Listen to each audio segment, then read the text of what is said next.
Flat Pack Love by John Vicious. So, where do we start? He claps his hands together excitedly and posts a wide grin in my direction, appropriating all the space in the room. With the instructions, I motion to the pamphlet on the floor, which was expelled from the packaging when he decided to rip it open. Upon it is an illustration of the metal-framed bed, perfectly constructed, symmetrical, resolved. Above the picture, S-O-M-N is printed in austere capital letters. Son? I don't know how you pronounce it. He leaps across the wood and metal bars strewn asunder on the floor. As I said, his doing, and falls to his knees to inspect the booklet. Why is he on my floor? I wondered to myself. 2 other people offered to help me, and I selected him. And now he's poring over this instruction pamphlet in earnest, scratching his stubbled chin side to side like a grotesque caricature. The last time we were together, I had procrastinated the day away in his bed, crying, lying hysterically for near enough 5 hours, whilst he paced up and down, shouting obscenities, throwing the casual "fuck's sake," "bitch" in my face, amidst a flurry of other insults and put-downs. Then he would sit at the foot of the bed, head in hands for a while, and we would make up and have a heartfelt chat and fuck with all the heart ripped out, then devolve like a knee-jerk reaction to the beginning of the process, picking up the argument wherever it was we left off. 3/4 of the way into this marathon, and I wasn't even really arguing any longer, simply prolonging the cycle, seeing if he'd continue to rise to the bait, react like a Pavlovian cur rampaging around, tearing at his hair and cursing to the skies with absolute angst.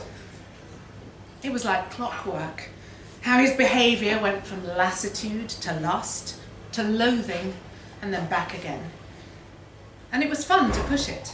It was fun to watch. Men are so stupid sometimes. We broke up soon after that. And now he is sitting on my floor, inspecting these instructions. "I hate these things," he says. "I mean, what angle and direction is that meant to be going in?" He prods a finger at the diagrammatical arrow on the page. A little cartoon man composed of perfect edges smiles back at him, a better engineer than he.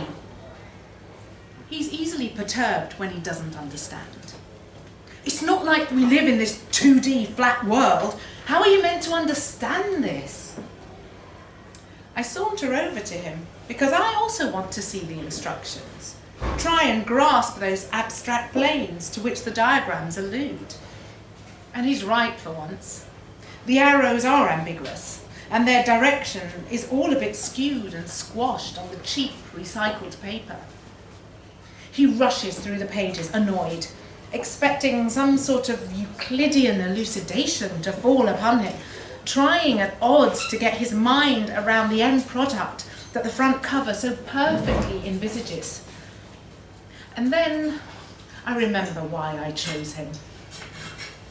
After much fraught thought of how and where to begin, we start with the base. 4 metal barriers which create a large rectangle sitting on my wooden floor. We bicker and bark at one another laying them out. He grabs each one forcefully and motions the wrong way round. I assure him that he's not following the instructions, so he checks the pamphlet, sees that my method is correct, and then silently complies. "Lift it up," I say, which he interprets as "pull it away from me," so it falls onto the floor with a reverberating clang. It is excruciatingly annoying.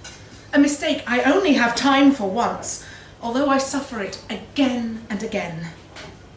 But eventually, the frame is in place and stands in the dead centre of my bedroom. I guess it's starting to look like the picture. He glances from the built frame to the booklet, back to the frame. I don't imagine he was a precocious child. Shouldn't be that difficult to do the rest. Put it to good use.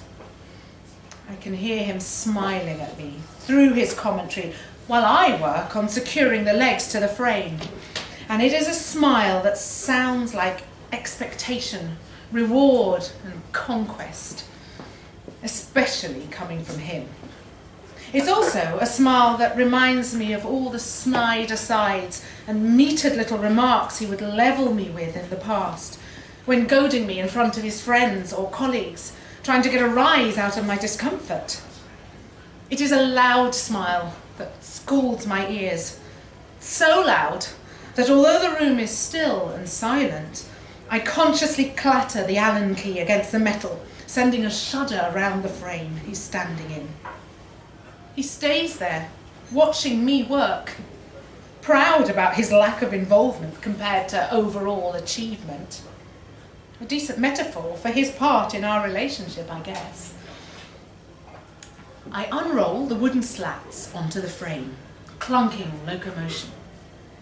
He whips out his phone and punches in a silent text glued to the screen with his face wreathed in a wry smile.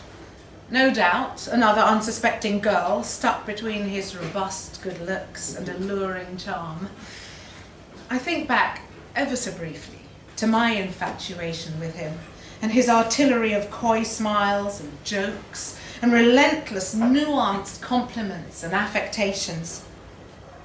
Was it a malfunction of mine to be so gullible, so easily ensnared? Quite possibly. The beginning of our romance, as with all good romances, was a whirlwind, no doubt. But winds that strong always leave destruction in their wake. I have become immune to his charm offensive. Not long now. We place the headboard into the allotted slot with relative ease.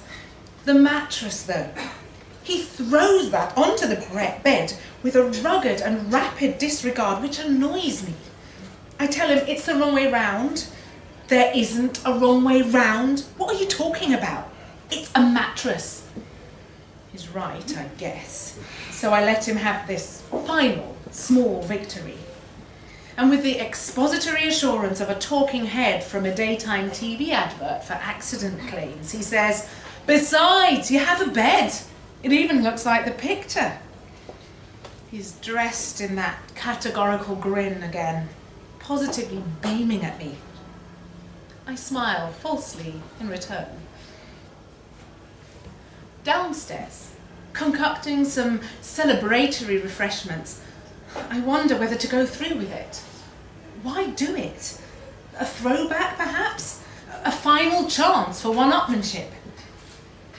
Our relationship, perfectly, utterly summarised and compartmentalised to a defining waste. Yes, that's it.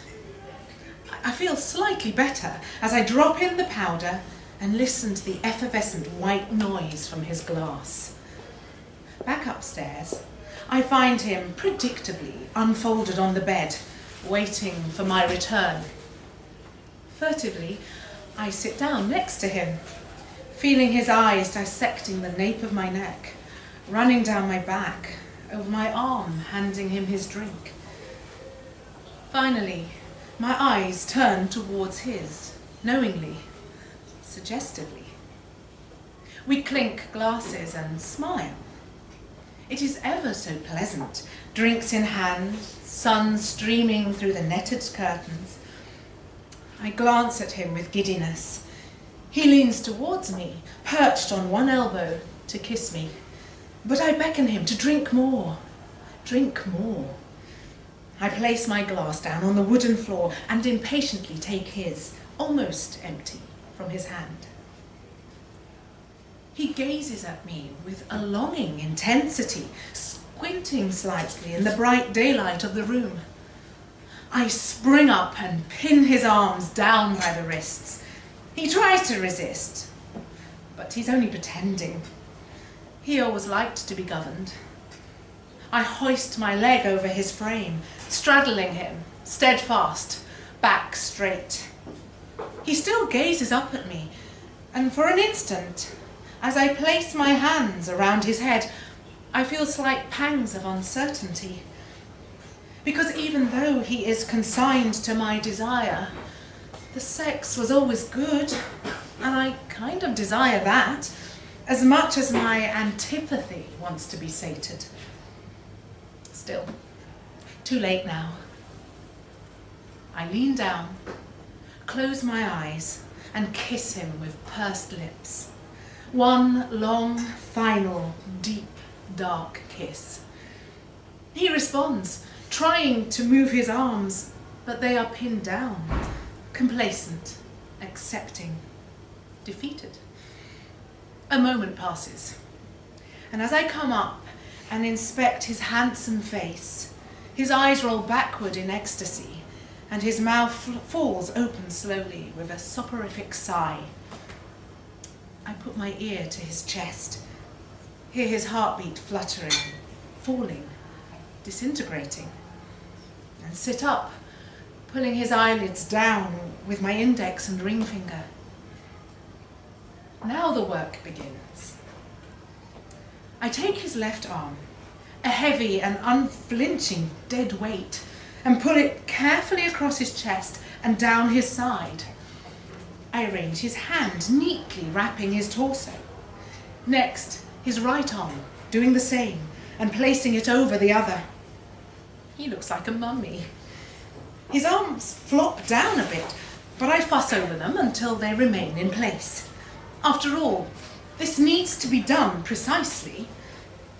I climb on top of him again, holding his torso between my legs, admire the serene reverie and angelic calm on his face, before clasping his head firmly between my hands and turning some 195 degrees to the right. I have to force it, but eventually everything sort of clicks into place. I spring up, enthused by the energy the liquor has afforded me, and continue. I turn him onto his chest, and then the hardest part, a sort of Marinelli bend. I don't have an instruction manual to work from and can't quite remember the technique. It doesn't want to fold back, you see, but with a little force, I manage to push with all my weight against the legs until the muscle, vertebrae and sinuous fibre give with a mellifluous rip. A few snap, crackle and pops, and everything folds neatly on top of the torso. A slight flourish here, a quick rearrangement there. A deft origamic flattening follows.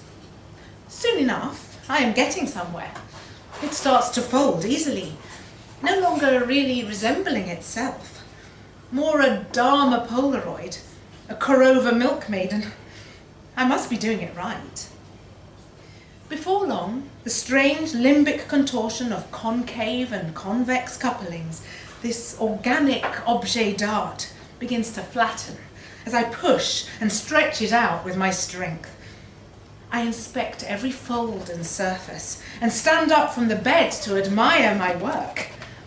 Whatever he was is now a perfectly smooth plane, a tabula rasa, a malleable plank of sorts, lying square on my bed.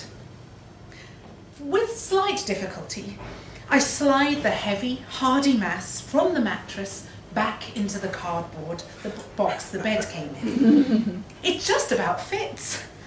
I close it up and stand back to revel in my own success, my own spatial awareness. As I drag the box, plank inside, down the stairs, listening to the clockwork thud of it, falling on every step, the memory of waiting for him in the rain falls on my mind and I smile. The forecast is set for showers this evening, and the bin men aren't due until Wednesday. I take it down the path and place it on the pavement against the wrought iron fence, dusting off my hands while surveying the silent suburban street. And then, beaming, I go back inside and race up the stairs, 2 at a time. I'd jump on my new bed and lie flat out.